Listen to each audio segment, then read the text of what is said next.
今回はリップレスクランクバイブレーションです。概要欄のリンクから図面を印刷します。100% で印刷すると原寸大で印刷できると思いますが、スケールを当てて確認できるようにしてあります。印刷物にスケールを当てて確認します。大丈夫そうなのでもう1枚印刷します。これらを使ってテンプレートなどを作ります。側面図をヒノキ材に貼り付け、穴開けし、ワイヤー曲げのジグにします。側面系のテンプレートは厚紙に貼り付けてあります。底面系のテンプレートは切り抜いただけです。何かを貼った方がいいかもしれません。テンプレート類はこの3種です。主材料は切り材です。6mm 厚の板材を2枚用意します。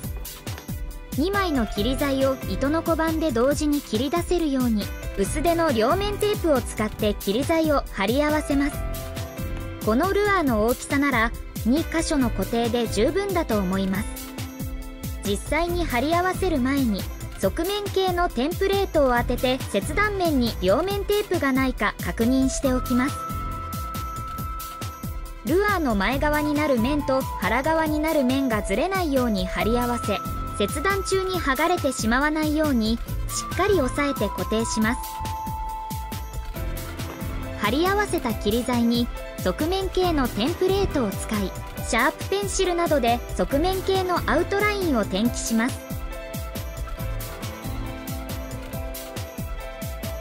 側面系のアウトラインに沿って糸の小判で切断します。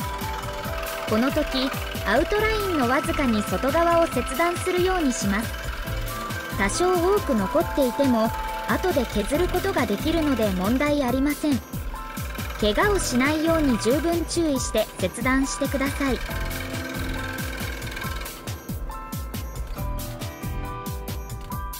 糸の小判での切断が終わったら60番のサンドペーパーでアウトラインよりも外側に残った部分を削り取ります。目の粗いサンドペーパーは研磨力が強いので削りすぎにならないように気をつけて削っていきます。糸の小判での切断面以外も軽くサンディングしておきます。60番でのサンディングが終わるとこんな感じです。サンドペーパーを180番に変更し側面系を仕上げます。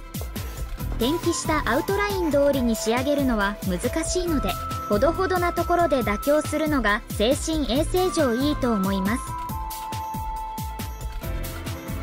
今回はこんな感じでいいことにしました。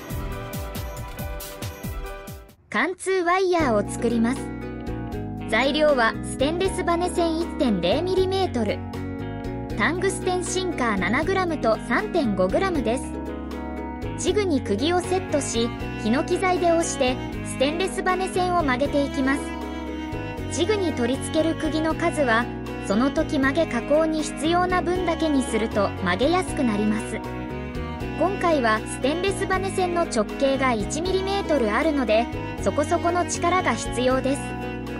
押していくヒノキ材が滑りステンレスバネ線から外れるとその勢いで手をぶつけて怪我をする恐れがあるので注意して曲げます。曲げ加工が進んでいくと今まで曲げに使った釘が邪魔になることがあるので、邪魔になった場合は不要な釘は外します。必要な釘が邪魔になるときは釘をジグに深く差し込んで作業しやすくします。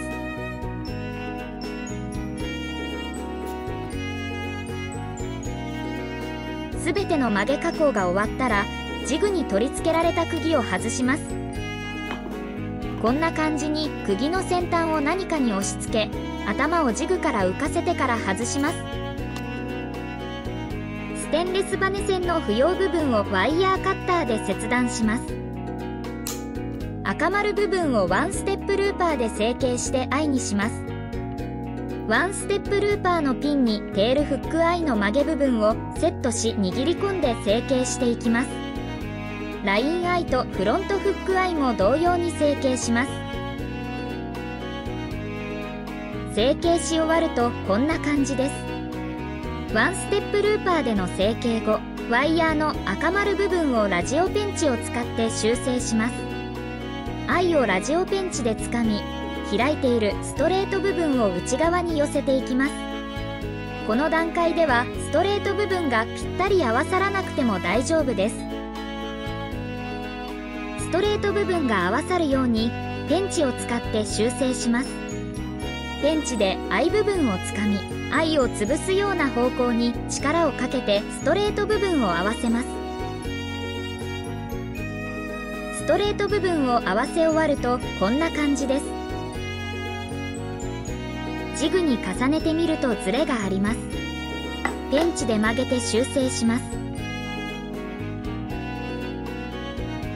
修正後はこんな感じです。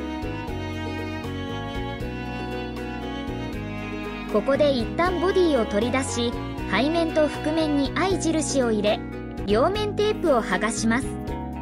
右側のボディ内側に側面経点プレートを重ね、ラインアイとフロントフックアイ、リアフックアイの場所にマーキングを入れます。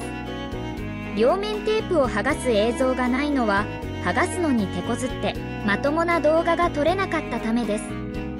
結局、左右ボディの隙間にナイロンラインを入れてギコギコこすって剥がしました。よく左右のボディをねじって剥がす動画やブログを見るんですが、私の場合、剥がれない時が結構あり、強引にパワーで解決しようとすると高確率でボディがへこみます。何かコツがあるんでしょうか。右側ボディにマーキングできたら、左右のボディを重ね、左側ボディにもマーキングします。左右のボディでワイヤーを挟み、I の位置とボディ左右の I 印の位置を合わせてバイスに加えます。しっかり荷重をかけられる位置に調整できたらバイスを締め込みます。バイスから外しボディ左右の内側にあるワイヤーの跡を油性マジックで明瞭にします。ステンレス用のハンダを 1mm 程度にカットします。リアフックアイの折り返し部分をラジオペンチで加え、フラックスを塗布、カットされたハンダを乗せ、小型バーナーで加熱しハンダ付けします。他のアイをハンダ付けする前にタングステンシンカーを取り付けます。フロントフックアイの折り返し部分からスイベルを通す形で 3.5g、7g の順に取り付けます。一旦フロントフックアイに入ったシンカーのスイベルをラインアイに移動させます。この状態でフロントフックアイ折り返し部分をラジオペンチで加え、フラックスを塗布しハンダ付けします。フロントフックアイのハンダ付けが終わるとこんな感じです。2つのタングステンシンカーをフロントフックアイ折り返し部分にかぶせるように移動します。移動が終わりました。残ったラインアイの折り返し部分をラジオペンチで加え、フラックスを塗布しハンダ付けが終わったらタングステンウェイト付き貫通ワイヤーの完成です。ボディの内側にウェイトホールを記入します。記入の動画がないのは取り忘れです。方法はボディ内側に側面経点プレートを合わせて、作図の起点となる点を待ち針を使って点記、起点をもとに記入しています。貫通ワイヤー取り付け溝をリューターを使って彫り込んでいます。使っている先端工具はダイヤモンドビット、球径 1.5mm です。I の折り返し部分に当たる部分はマジックの線が二重になっています。線と線の間も忘れずに削り取ります。ワイヤー取り付け溝が彫れるとこんな感じです。続いてウェイトホールを加工します。先端工具はダイヤモンドビット、球径 5mm です。上側のウェイトホールには 3.5g、直径 4.6mm のタングステンシンカーが入るので、深さ 2.3mm まで彫り込みます。深さ方向の精度は重要なので、ノギスで測定しながら作業します。下側のウェイトホールには 7g、直径 5mm のタングステンシンカーが入ります。こちらの深さは 2.5mm です。ダイヤモンドビットを砲弾型 5mm に変更します。前方が抜けている場合は砲弾型が使いやすいと思います。球径 1.5mm のダイヤモンドビットで水ベルの逃がしを作ります。彫り込み終わるとこんな感じです。貫通ワイヤーも問題なく入るようです。反対側のボディの内面も同様に加工します。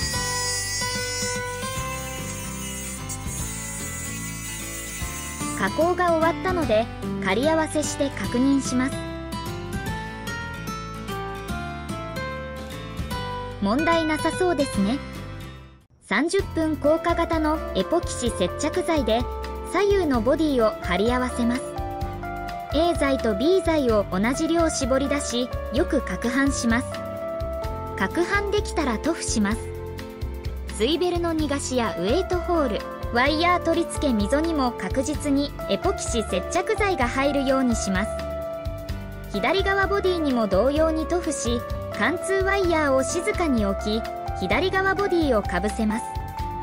はみ出した接着剤をヘラなどで削ぎ落とし、2つの適当な木材で挟みバイスに加えます。バイスを締め込み、接着剤が硬化するまで整地します。接着剤が硬化したらバイスから外します。バイスでの加圧によってはみ出した接着剤があるので、これらをアートナイフとカッターナイフで取り除いていくと同時に、接着時のズレによる段差を削り落とします。アートナイフでボディに沿うように接着剤に切り込みを入れて取り除きます。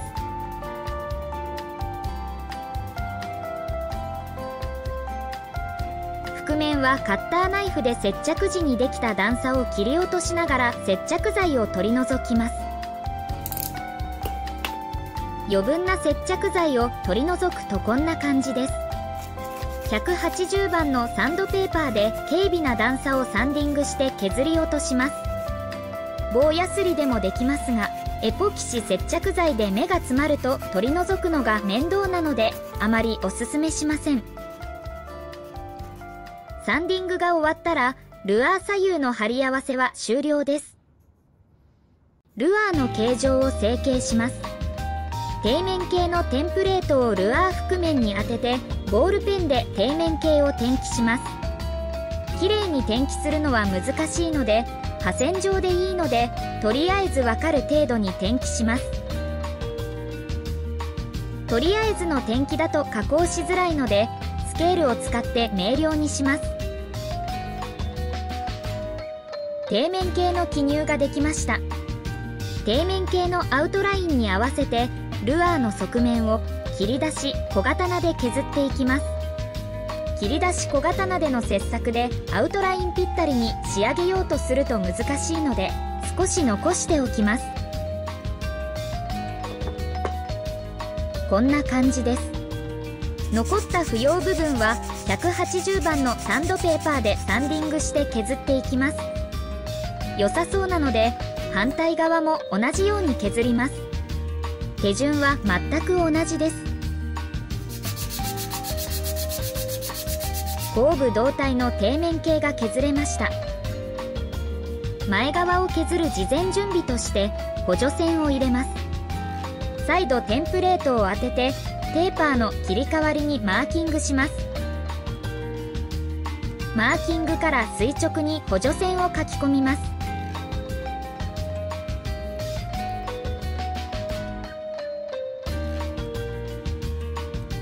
補助線が入るとこんな感じです。底面形のアウトラインと補助線を目安に全部胴体を底面形アウトラインまで切り出し小刀とサンドペーパーで削っていきます。右側が削れたので左側も同様に削っていきます。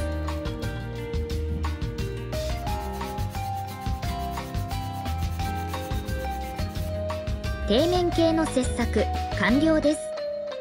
補助線を入れた部分が角になっているのでサンドペーパーで R をつけます。 R をつけ終わりました。断面形を成形します。覆面右側から成形していきます。カッターナイフでエッジを落とし R 状に切削していきます。大体の形状にできたら180番のサンドペーパーでサンディングして滑らかにします。覆面右側の成形できました。覆面左側もカッターナイフとサンドペーパーで成形していきます。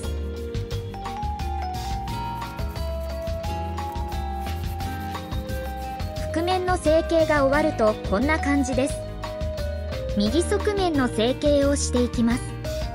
カッターナイフで背面の肉が 1mm 程度になるように大きな R 状に削ります。180番のサンドペーパーで整えます。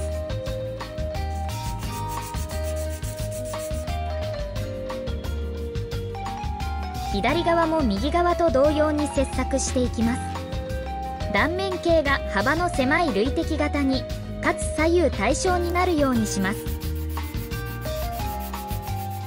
成形が終わるとこんな感じです。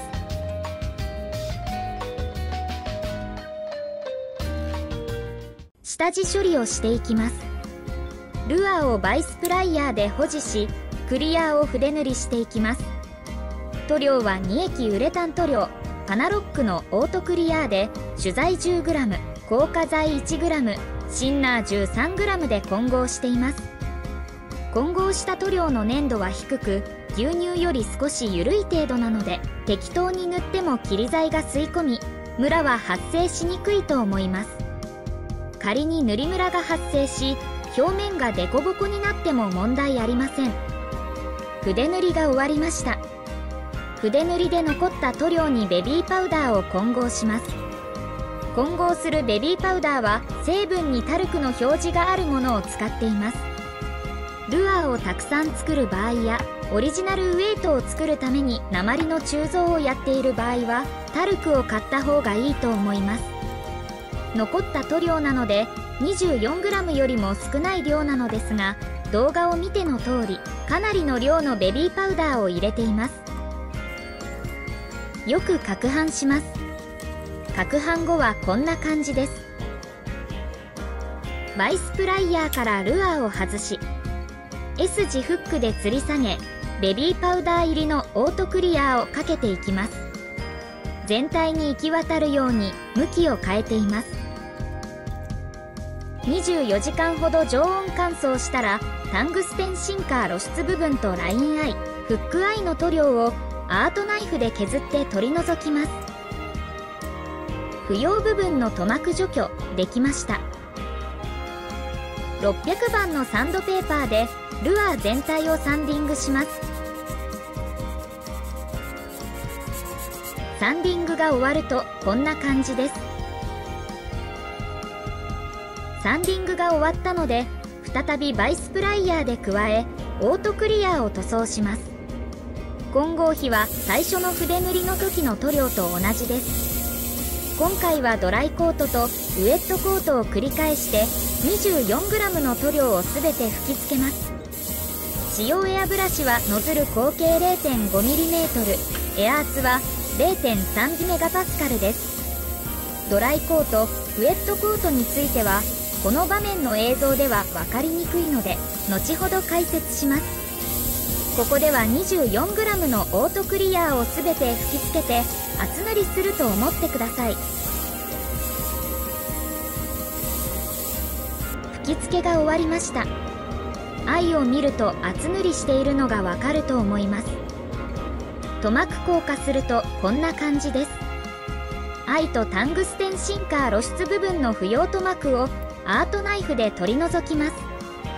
金属部分は刃物が滑りやすいので気をつけて作業します。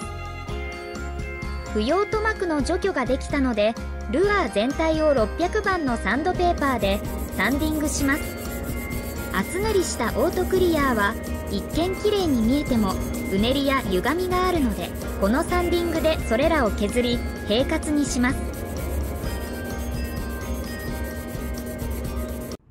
アイホールを加工します。油性マジックで使用予定のルアーアイに合わせ直径 5mm で書き込みます。左側ができたので右側も同様に書き込みます。左右で位置がずれないように確認しながら記入しますが、完全に対称にはなかなかできないので、ほどほどのところで諦めていいことにします。完璧を求めると完成しなくなるので注意しましょう。リューターでアイホールを加工します。ダイヤモンドビットキル径 4mm で大体の深さまで削ります。先端工具を円柱形 4mm のダイヤモンドビットに交換し、大体の形状まで拡大します。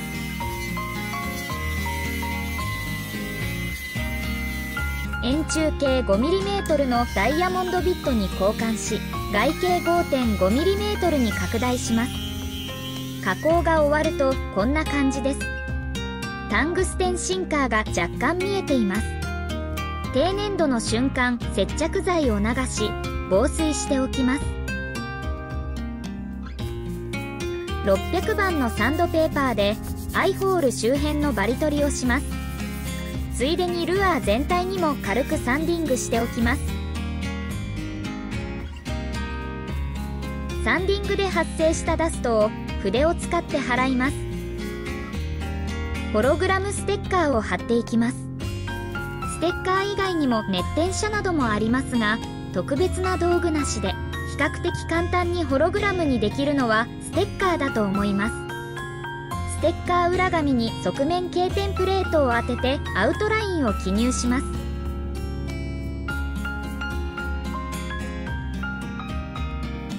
記入されたアウトラインに沿ってハサミで切り取ります。カッターナイフなどで切り抜いても構いませんが、ホログラムに傷を入れないような下敷きを使う必要があるので、ハサミが無難です。ステッカーを貼る前に手をよく洗い、ルアーをシリコンオフで脱脂します。ホログラムステッカーの裏紙を一部切り取ります。位置を合わせ、先ほど裏紙を切断した部分を貼り付けます。裏紙を引き出し、ルアーを指でするように貼り付けます。貼り方はいろいろあるので、他の YouTuber さんの動画も参考にしてください。アルミテープの貼り方など参考になるものがたくさんあると思います。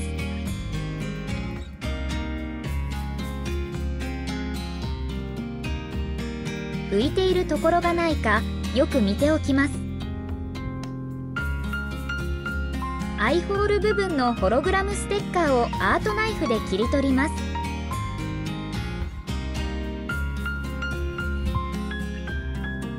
反対側のアイホール部分も同様に切り取ります。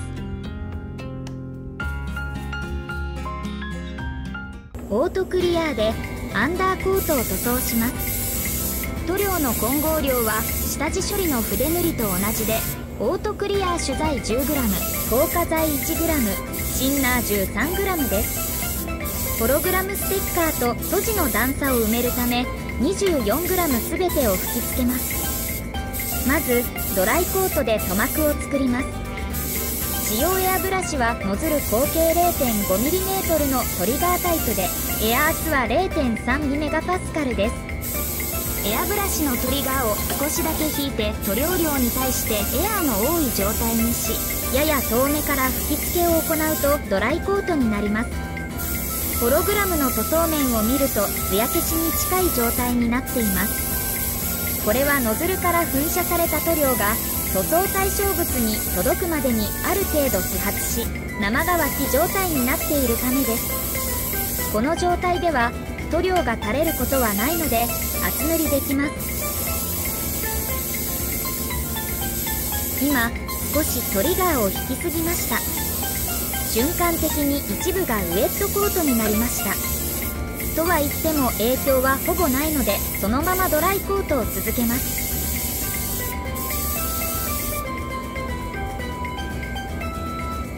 だいぶ塗膜ができてきたので、ここからウェットコートをします。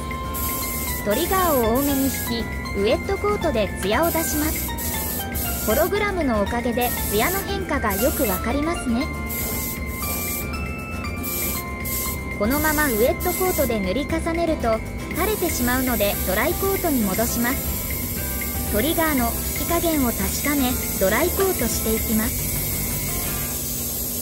ドライコートとウェットコートを繰り返すのではなく、ドライコートで思い切り塗膜をつけてから最後にウェットコートすればいいのではないかと思われるかもしれません。実際に試したことがありますが、ドライコートで超厚塗り後にウェットコートすると、ドライコートの時に取り込んだ空気が逃げられずに小さな気泡として塗膜の中に残りました。このため現在はドライコートとウェットコートを繰り返す方法に落ち着いています。またちょっと引きすぎました。ドライコート中にトリガーを引きすぎてウェットコートになるのが許せない場合は、エアブラシのニードルストッパーを使った方がいいと思います。私は面倒くさがりなので使っていません。塗料をカップに継ぎ足しました。引き続きドライコートしていきます。このアンダーコートのパートは実際の速度、時間で塗装工程を解説しています。似たような画像が続きます。40分10秒までスキップするとアンダーコートパートの終わりになります。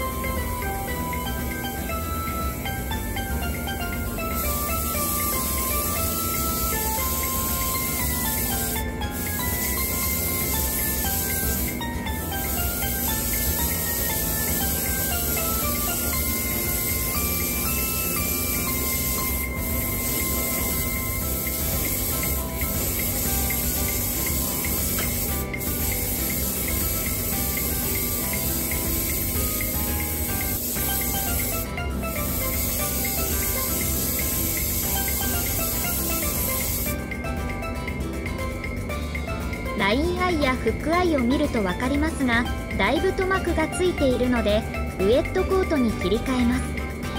ドライコートした時間が多めだったので気泡がよく抜けるようにトリガーを1杯まで引いてウェットコートします。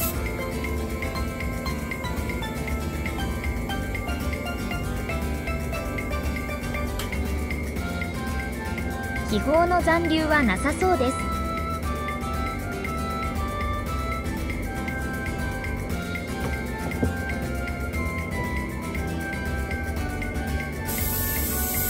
ウェットコートの噴射量を多くしたので表面が濡れておりドライコートにならなさそうです。ニードルが下がらない程度にトリガーを引き、エアブローで揮発を促進した後ドライコートします。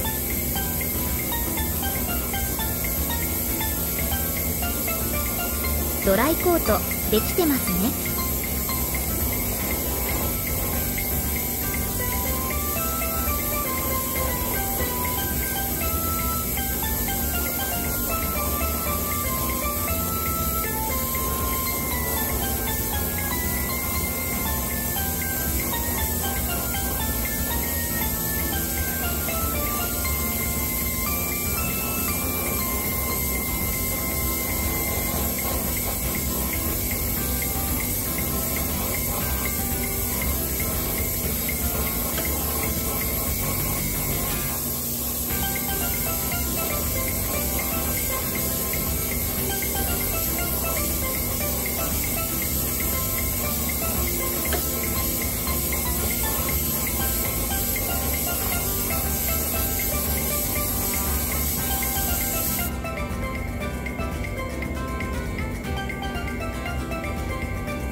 ウェットコートに切り替えます。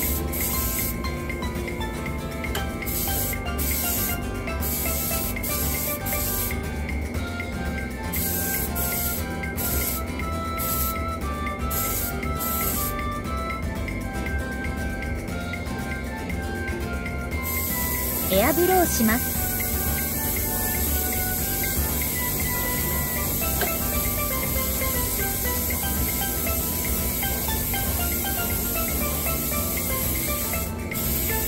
ドライコートに切り替えます。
塗料を継ぎ足しました。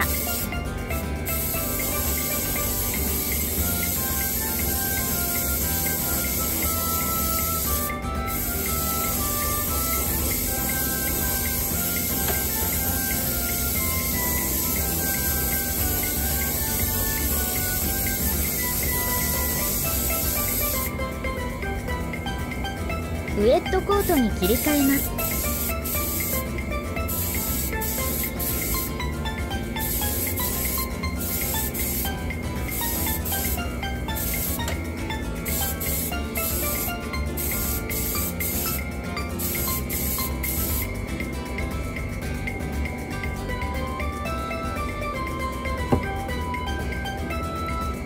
塗料を継ぎ足し、エアブローします。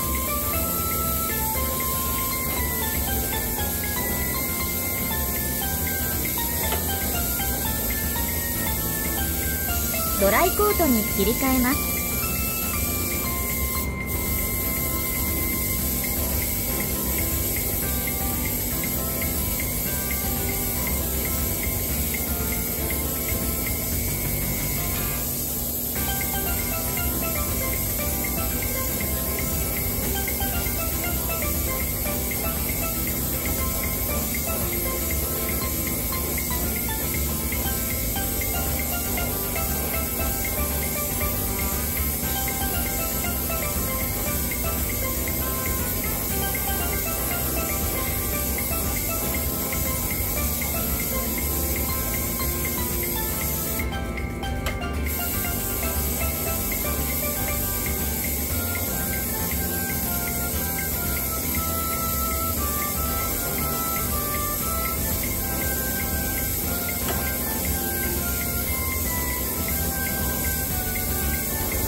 ウエットコートに切り替えます。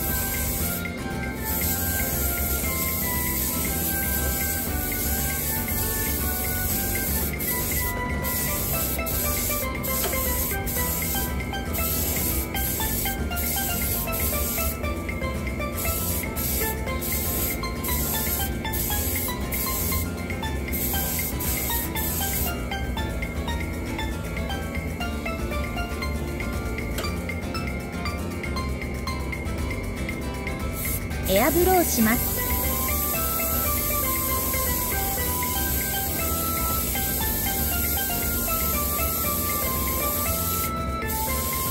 ドライコートに切り替えます。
をカップに注ぎます。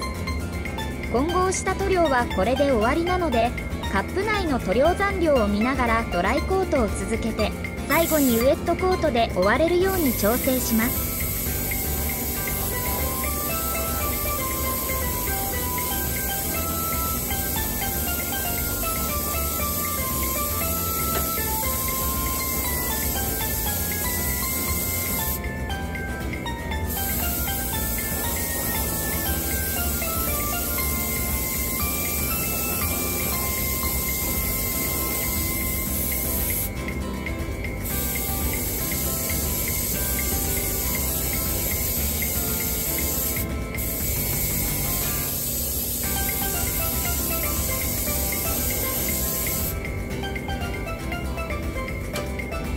ウエットコートに切り替えます。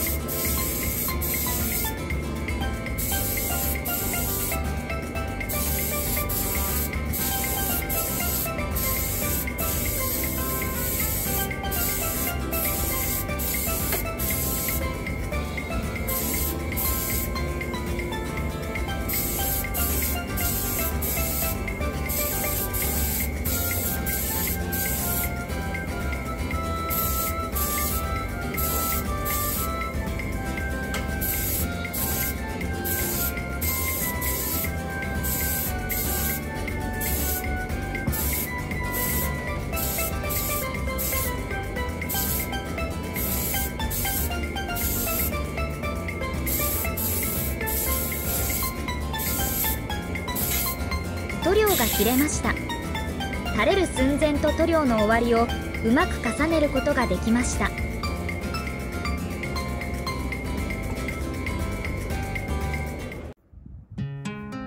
アンダーコートが硬化したら、ラインアイとフックアイ、タングステンシンカーに塗装されている余分な塗膜をアートナイフで除去します。余分な塗膜を除去できたら、600番のサンドペーパーでサンディングします。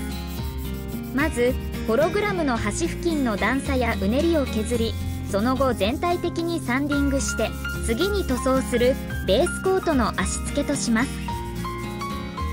サンディングが終わるとこんな感じです。サンディングで発生したダストを筆で払い、シリコンオフで脱脂します。バイスプライヤーで加えておきます。白色を塗装します。塗料はラッカー塗料、エアブラシは合計 0.4mm、エア圧は 0.15MPa です。アイホール以外のホログラムステッカーを貼っていない部分に吹き付けていきます。終始ドライコートで吹き付けます。ツヤは後で出すので気にしないでください。オートクリアを塗装します。エアブラシ、エア圧は変更なしです。ドライコートとウエットコートを繰り返してしっかりした塗膜を作りますが、厚塗りする必要はありません。最後はウエットコートでツヤを出します。蛍光ピンクを塗装します。塗料はミスターカラーです。エアブラシ、エア圧に変更ありません。白色と同様にドライコートのみで塗装します。ミスターカラーは全色、塗装条件は同一です。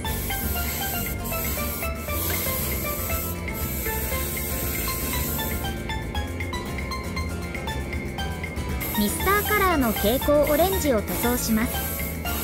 ミスターカラーのクリアブルーを塗装します。再びオートクリアを塗装します。エアブラシは変更ありません。エア圧は 0.3MPa に変更しています。ドライコートとウエットコートを繰り返して厚塗りします。このオートクリアが最後のベースコートになります。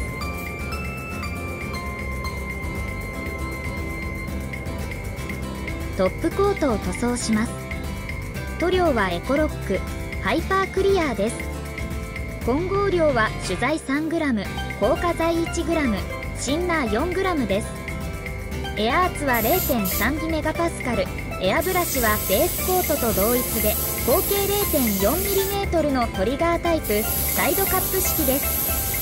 ハイパークリアなどのトップコート専用クリアは伸びが良く平滑な仕上げが可能ですが、垂れやすくあまり厚塗りできません。綺麗に塗装できた時点で塗料が余っても終わりにする方がいいと思います。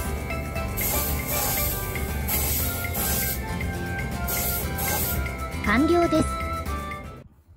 塗膜が硬化したらラインアイやフックアイ、タングステンシンカーの塗装をアートナイフで剥がします。ルアー本体と塗装を除去したい部位の間に切り込みを入れてから剥がしていけば、不要塗膜に引っ張られて本体の塗膜まで剥がれてしまうトラブルを避けられます。 3D アイを取り付けます。アートナイフで台紙から取り、アイホール底面に貼り付けます。 3D アイをしっかりと押さえて密着させます。指だと押さえにくかったので割り箸を使って押さえました。反対側も同様に貼り付けます。セルロースセメントを流し 3D アイの剥がれ止めとします。竹串をセルロースセメントに浸し 3D アイの上に滴下します。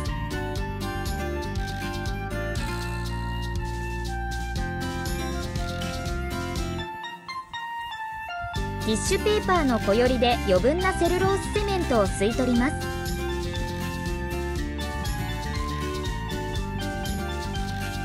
反対側も同様にセルロースセメントで剥がれ止めします。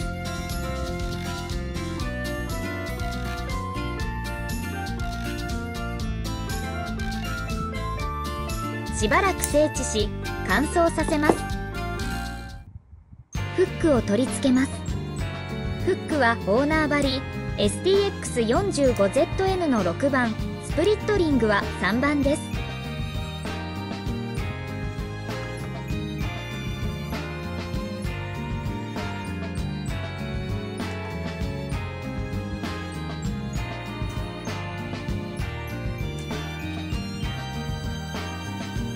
完成重量は 16g です。重心位置がラインアイの後ろ側になってしまったので、次に作るときはラインアイを少し後ろ側にずらした方が良さそうです。